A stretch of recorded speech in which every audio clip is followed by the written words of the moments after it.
আসসালামু আলাইকুম রহমতুল্লাহ বারকাত। এটি একটি থাই লঙ্গান। এই গাছটিতে প্রথমবারের মতো ফুল এবং ফল আসছে। তো আলহামদুলিল্লাহ মাশাআল্লাহ বেশ বেশ কিছু ফল সেট হয়ে গেছে অলরেডি।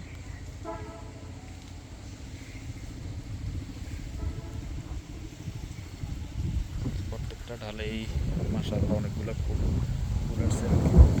ম্যাক্সিমাম ফুল থেকে ফলে পরিণত হয়েছে।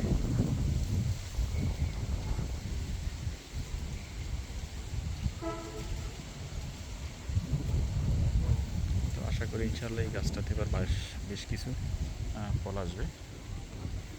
কি ফলটার স্বাদ, এই গাছটার স্বাদ গ্রহণ করে যদি আমার এছাড়া বেশ কয়েকটি লঙ্ঘন গাছ আছে, এগুলোতে বেশ কয়েক বছর যাবত ফল আসতেছে। এই গাছটাতে যদি প্রথমবারের মতো ফল আসলো। আসসালামু আলাইকুম রহমতুল্লাহি ওয়া বারাকাতুহু।